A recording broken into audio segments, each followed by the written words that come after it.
All right, first of all, thank you guys so much for coming to the 10th Annual Dallas International Film Festival. Have you guys been here before? We've never been here before. All right, so let's talk about your movie, Farmer Veteran. How did you find your subject, Alexander Sutton? Did you know him previously? Actually, it should be better. Yes, I was working with a nonprofit that outreaches to farmers, and I met Alex through my job that way. Yeah. So what was it about him that inspired you to, look at this and say, this is a film, this is a story, we need to discuss this? I had done a radio piece about a veteran that also started farming a couple years ago in California, and so when I met Alex and he was talking about how excited he was to start farming, I thought, this is really interesting. Here's another person who was a soldier getting into agriculture. We should do something about this. But then it changed a lot as we made the film. Okay, so agriculture was the initial draw, not the fact that he was a veteran. Well, it was the fact that he was a veteran in agriculture. It seemed like there was a change happening. I'd been meeting lots of veterans that were going into agriculture, so it seemed like another interesting story to tell. How is it that being a soldier makes you interested or predisposed in a way to becoming a farmer? Why is there this trend happening? So that's what started the story. Okay, so you guys were in with the Sutton family for a while. This documentary takes place over a couple of years. We get to see a lot of highs and lows in their life.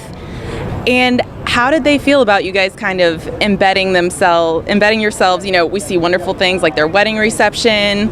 We see other moments that are a lot more difficult. So They agreed to do the film in the first place because they thought that telling their story might help other families and veterans and their families who are going through similar circumstances. We're coming from some mental health issues that are related to the war, as well as trying to find a new purpose after being a soldier. And they thought telling their story could be helpful to other people, and that's why they agreed to do it.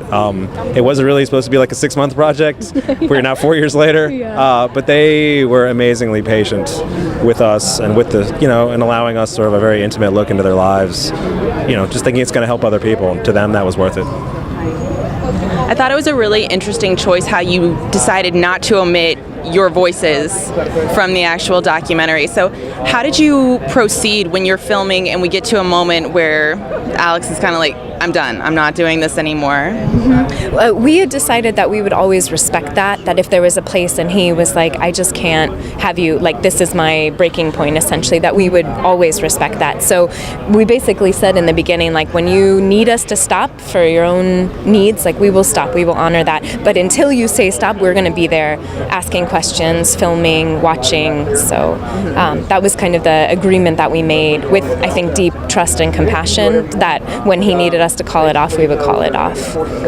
Can you tell us where the Suttons are now? A little update on their family life?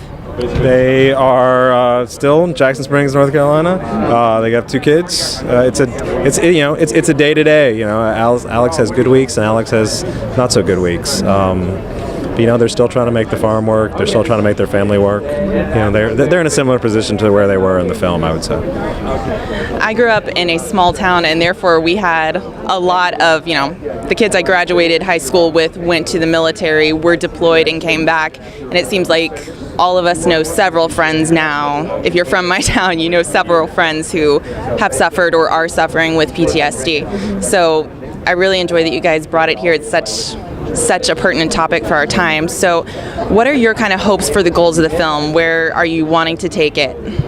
One of our goals is to just start this conversation between civilian and military. There's such a huge divide between those communities. Veterans make up less than 1% of our population, and we just don't talk about it. There was a quote in a recent article that says, this is the longest war we've ever had, but the least debated. And so I think one hope for this film is let's just start talking about it, and not this very empty, thank you for your service, and then no other connection to veterans, but this very compassionate, where are you now? What are you going through now? How can we start a conversation of connection to understand, without judgment, to understand where are you in your life? And to start the conversation, also to get people talking about what are alternatives to help people recover from post-traumatic stress, from having to find a new sort of purpose in life, and the civilians we have to be a part of that. That is our responsibility as citizens, no matter how you feel about why people were overseas or whether they should have been or they shouldn't have been. That's not really the point. We do have a responsibility to understand where